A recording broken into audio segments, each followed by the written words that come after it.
very much. I think Mike pretty well covered it. Are there any questions? Who's this guy Polis? We'll get to that. Who should be representing we the people in the 2nd Congressional District?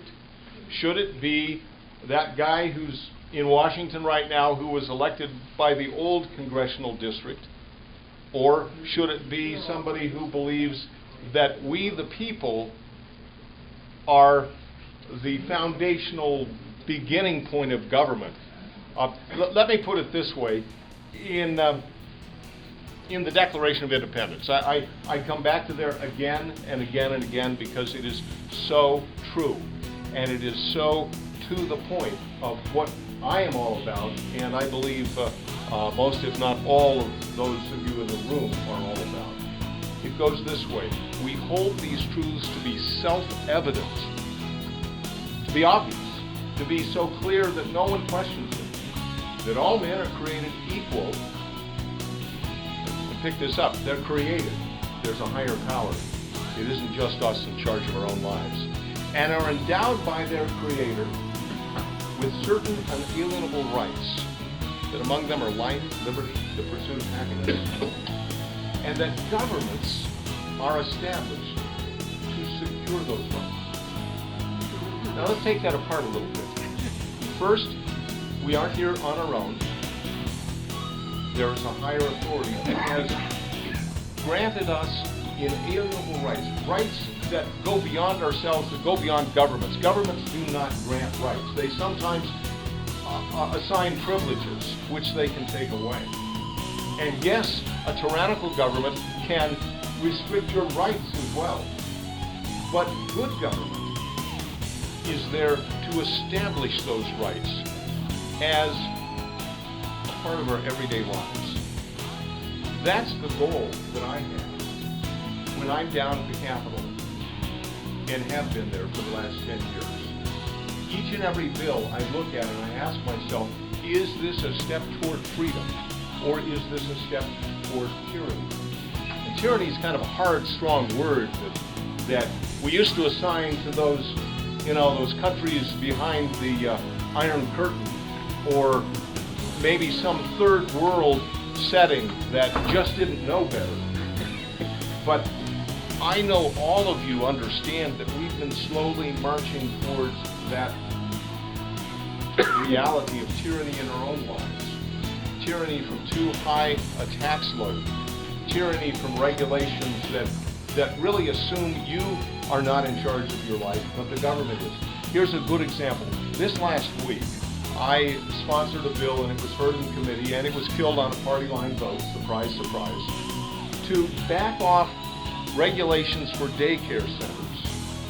Now, you probably recall last summer a big story on daycare centers and how the new regulations that they were working on were going to require things like a certain number of crayons per child, and all doll sets have to have 3 races, and in every daycare center there were to be 10 displays, 2 of which have to positively depict diversity, and 2 of which have to realistically depict nature.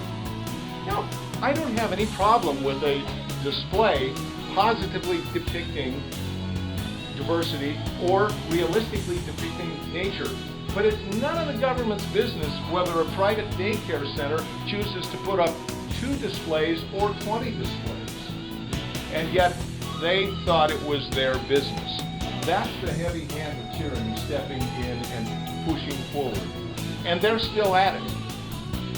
In committee, as I say, why did it die? Because the establishment came up and said, no, don't do that. This is the funniest thing to me. All of the advocates for the plan that they're putting in place with daycare centers, we're talking about how we really can't trust private daycare center operators to know what's best for kids. And furthermore, because I said, well, what about the parents? They can choose, pick something, well, we really can't trust them to really know what's happening either.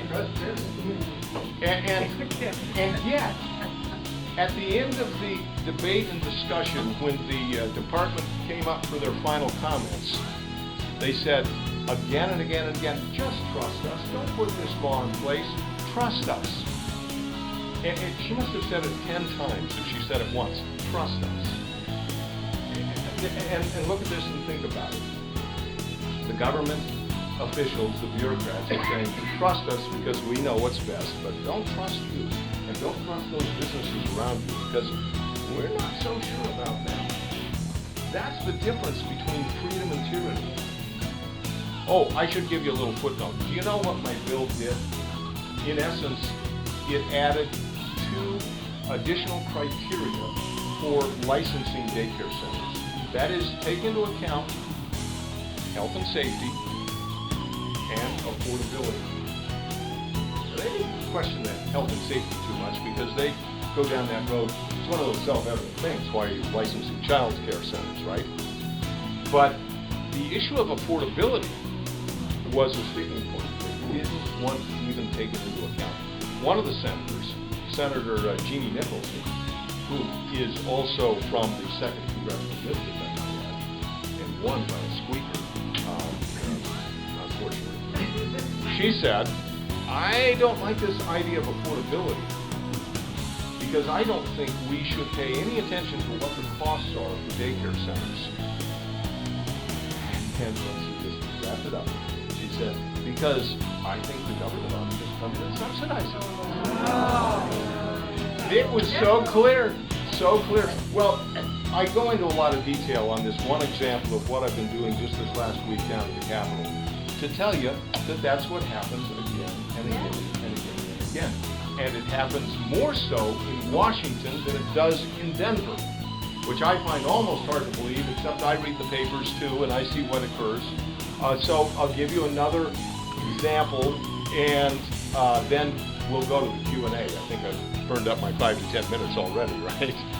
But this past week, on Thursday, Jared Polis submitted an amendment to the Pioneer Act, which is a bill that actually Representative Doug Lamborn from Colorado Springs introduced. And I say it's a little complicated at the Washington level. Here in Colorado, we run bills, and everything has to fit under the strict definition of the title of that bill. In Washington, they make more of a Christmas tree about it. So, in fact, they took the Pioneer Act and they made it a part of a transportation funding bill. But the Pioneer Act was initially allowing requiring the federal government to let out leasing for oil shale for commercial purposes. Why is that important? That's because that's an industry that Colorado has an incredible reserve and potential. It's not ready for production yet, but with $1 trillion plus, yes, I said trillion, and I like that word trillion when it comes to our national reserves of estimated barrels of oil out of there, and that's what they think can be taken out. And most of it's in Colorado. It's an important thing to us, and it may not be marketable today, but it may be in 5 years, it may be in 10 years, it may be in the next generation. But forward-thinking people get ready for what we need in the future. And so Doug Lamborn had this bill that said we need to start allowing the industry to go with more than just these little test plots. We need to allow them to lease out larger plots.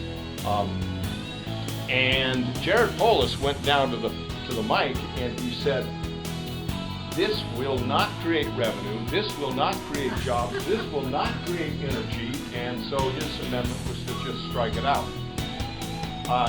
That's the sort of attitude that is just head in the sand type of policies that we've got to change, and we can change it here this year in the 2nd Congressional District by telling Jared Polis, no way, no how.